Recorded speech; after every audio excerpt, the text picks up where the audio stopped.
Hi gang, so you might hear some purring in the background. Frederick is walking on the table. He's having a great time sniffing my makeup. I don't know. Yeah, okay, anyway.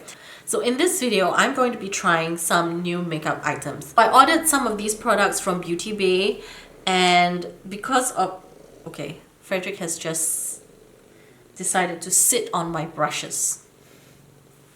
I don't know. From Beauty Bay and Cosmetic for Less, and I've only just received the package yesterday, so I'm gonna try really hard to go on a no buy for the rest of this year. I tried to do a no buy in the middle of last year and I didn't last very long.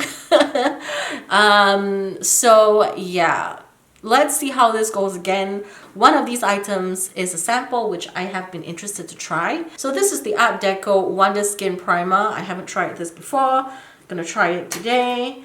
I also got the Millennial Pinx palette from Melt Cosmetics. This is not a new palette by any means. They just came out with a blueprint palette inspired by their blueprint stack, which again is another temptation for 2021. So got the Millennial Pinx palette. I was really interested in this palette when it first came out, but then I saw some reviews and people were saying how certain shades were patchier than usual. For example, this shade, I also picked up a couple of items from a brand that I've never tried before, and I'm actually really excited to try. So these are from Chi Chic Beauty. Chi was a contestant on RuPaul's Drag Race, and he was in the top 3 of his season. The performer's real name is Sang Yong Sin, and he is of Korean descent. He's known very much for his makeup looks and very intricate doll-like makeup looks. So coming up with a makeup brand makes the most sense. Chi Chic Beauty has come up with a variety of eyeshadow palettes. I was tempted to pick one up, but I have enough eyeshadows. I am an extremely small creator. I don't earn any sort of revenue from this channel. Any ads that play on any of my videos will be because I use songs which are copyrighted by the owner, and so any ads that do play will generate revenue for the copyright owners of the music that I insert into the song. And I don't really have any problem with that, because if I really like something, I want to share what I like. I'm not even eligible for monetization at this point, and I have not been sent any sort of product for any sort of review. If there's ever a point of time where that happens, I will let you know, but at this point I'm not in a position to buy things just purely for the review. I also got a couple of eyeliners from Melt Cosmetics. Got a few gel liners from Inglot. As you can see, they are primary colors, and my idea was that because they are primary colors, I could use them to create various different shades. Some combinations worked better than others, so it's not really a foolproof thing where if you get, you know, like the standard red, blue, and yellow, you can create, you know, everything on the color spectrum. I also did get a white liner and a gray liner to desaturate any sort of shades. I also have a black one. Theoretically, I could probably just mix black and white to create the gray. I also got a couple of eyeliners from Zoeva. I did get quite a few eyeliners from Essence because I personally really like the Berry Fantastic shade. This is the long-lasting eye pencil, and I've really enjoyed using this. It's a really nice deep red shade. I picked up a few of these Maybelline Superstay Matte Ink liquid lipsticks, a few glosses from Dose of Colors. These glosses are really pretty. These are darker shades of glosses. As you can definitely tell, they are deeper than my skin tone. And for people with deeper skin tones, these will be perfect nude lip glosses. But I was interested to try them on my skin tone because I do like a deeper kind of lip. I've got a lot of stuff. I'm planning to do a few swatch videos. Let's just start with the Millennial Pinx palette using the Urban Decay Primer Potion. Yesterday, what was I doing? In the evening, I kind of was on my phone a little bit and I saw that there was some chaos going on in Washington because of the casting of the ballots for Joe Biden. That was very dramatic. So I ended up watching CNN until like 3 in the morning. I'm gonna go in with, let's see, a mixture of Modern Love and Flamingo Dream. Both of these shades I'm going to mix together and put them on the crease. So I don't know what Americans actually think about themselves or America. But I noticed there was a lot of this conversation surrounding America being this proponent of democracy and this beacon of light for democracy all over the world. And every nation looks to America as this gold standard for democracy.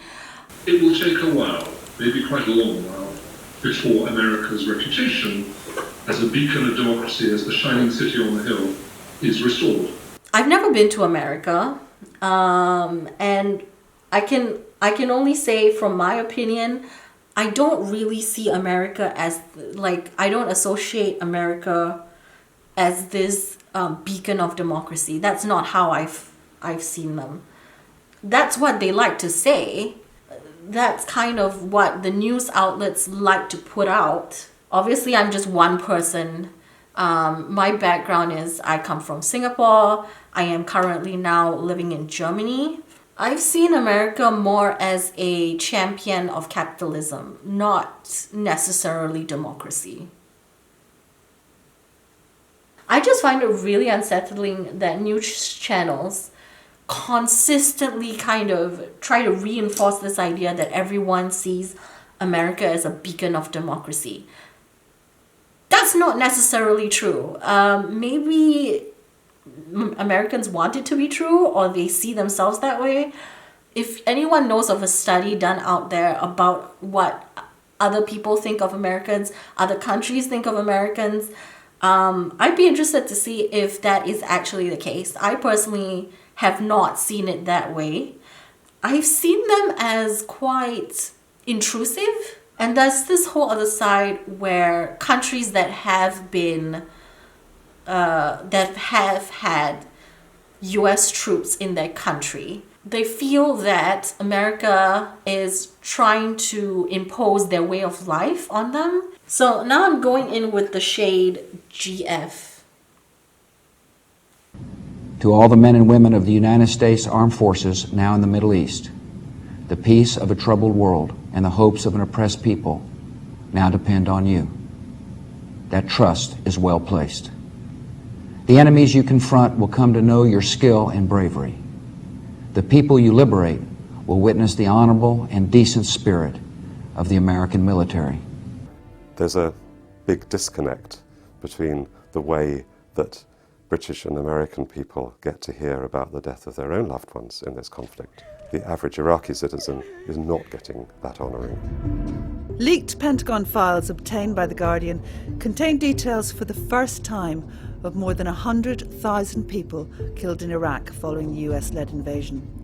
Analysis shows us that 66,000 civilian deaths are recorded on here, which is the massive total compared to 15,000 Iraqi security forces and 23,000 insurgent deaths. And it even tells us how people died. So we can tell you that of all those deaths, the majority, 34,000 people, were murdered, and another 31,000 died in IED explosions. Soldiers keep talking about, oh, we went to Iraq to spread democracy and things like that. Are you really sure you did that for democracy or just to establish economic ties or establish an economic presence in that specific region? I don't think it's all about this noble idea of democracy. I think more likely it has to do with finances. It just annoys me when I keep hearing this rhetoric that it's all about democracy. So coming from a country that was colonized by the British, I can understand that sentiment. Whoops, sorry, I forgot to tell you what I was doing. I was taking Ruby Spa.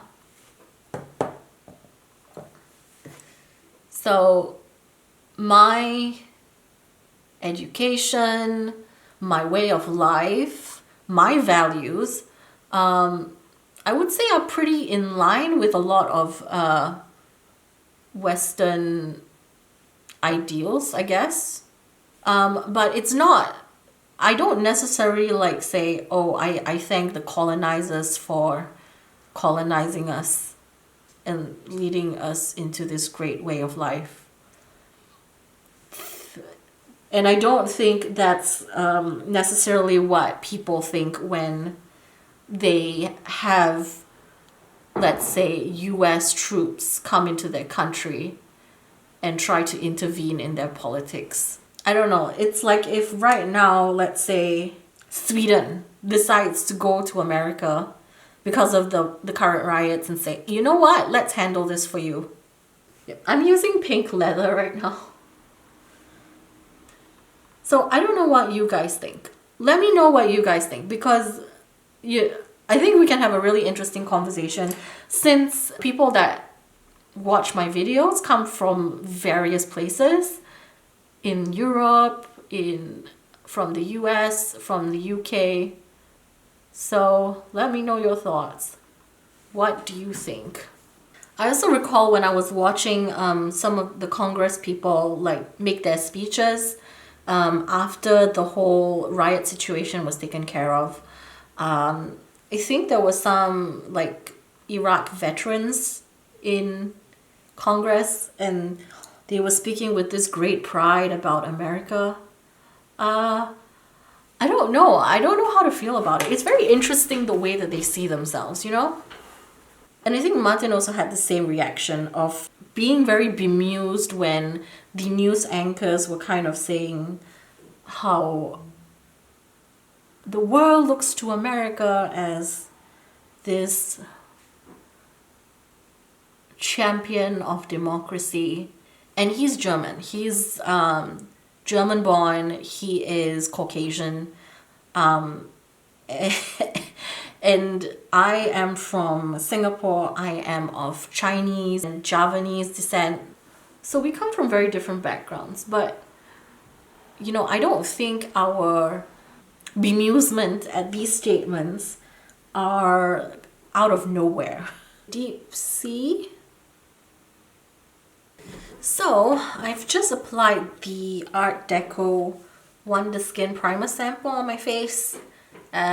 It feels, it's a bit tacky. I don't know how I feel about that. I don't like the feeling of that on my skin. So I'm using my Glam Lift Wheel again. Using the MAC Pro Lavender shade for around my mouth, especially where it's a little bit kind of dull. The areas that they're more dull.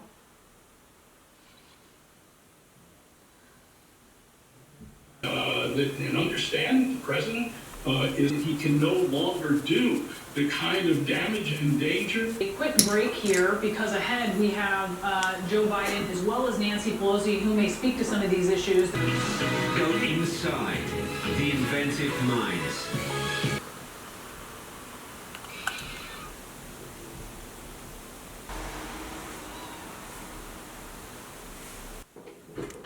So I'm gonna try out the Chi Chic Beauty Gloss Over Gloss. This one is in the shade 01 Ripe Mango. Maybe you can see it. Ripe Mango. It actually does smell a bit like mango. That's the gloss on. I actually really like it. It reminds me of a shade that I used to wear. In the tube, it does look a little bit bright, but I think on me, it looks very natural. When it comes to the primer, I don't like it. No, I think it has accentuated and emphasized my texture. I think it looks very makeup-y. I can see like things gathering in the crevices of my face. Maybe in the camera it looks fine, but up close in person, not my thing. Okay, let me just turn on the exposure. Maybe this will give you a better idea of what I'm talking about. So I'm not liking the way that the makeup is sitting on my face. No, I don't like it at all. When it comes to the Millennial Pinx palette, I really like it. I like the color scheme. The performance of the shadows are pretty much in line with what I've experienced from the Morte palette, from the Gemini palette. I think the formula in the Rust palette is a little bit more blendable. Based on the reviews, I did expect to have these be a bit patchy. The dark blue kind of gray shades in here, they're pretty much on par with the shades from the Morte palette. So these shades right here, this blue shade, this green shade, I think they perform very similarly to those. When it comes to the lighter pink kind of matte shades, I like the formula. I didn't have any problems with that. I find them easier to blend than the darker shades, but that usually is to be expected, especially because you know, when it comes to these types of shades, they're closer to my skin tone, so there's not as much, how you say, room for error. When it comes to darker shades, usually those take a little bit more finessing anyway. They're not the best mattes, but they're not terrible in my opinion. I personally didn't have any problems blending them. When it comes to that blue gray shade mixing with the pinky tones, if you look right here at the base of the line, you can see a little bit of maybe gathering of the blue shade there, and that's not as flattering. But otherwise, if you look at the blend up here, I personally don't find this a problem. I'm happy with the blend up here as well. For me, the technique I use to apply my product is usually with a blending brush. The brush I use is the Esam S33 brush. This is my standard go-to brush. I also use the Chikuhodo blend brush. I use a combination of different kinds of blending brushes to pack on the shades as well as blend at the same time. And I find that that gives me a better blend in the end. When it comes to the shimmers, I'm also quite pleased. The only shade I haven't tried yet is Moon Glow. This is the silver shade, but I've tried the rest of the shimmers and I'm happy with the shimmers because when it came to the Gemini palette, the shimmers in there are only 2 shimmers. Those were dismal. They don't pick up, they don't apply well. I don't like those shimmers. But the shimmers in the Rust palette, the Morte palette, the Smoke Sessions palette, for the most part, they work fine and I enjoy them. And with the Millennial Pinx palette, I didn't really have a problem. I think these shimmer shades all performed really nicely. Yeah, so I'm happy with the purchase of the Millennial Pinx. Definitely not disappointed there. Okay, I'm gonna swatch the shade Midnight Vamp. So this one is different from the Gloss Over Gloss by Chi Chic Beauty. This one is the High Key Gloss. It seems to have some sort of like, I don't know, aqua and lime kind of reflex in it. It looks really interesting. Okay, so this is what it's like at full opacity. I did have to layer a couple of layers, but it is stunning. Doesn't feel sticky. Feels quite nice. Doesn't really have a scent. Nope, it doesn't have a scent at all. Okay, so I took off the lashes just because they were a little bit too huge. Hope you enjoyed this video and ciao for now.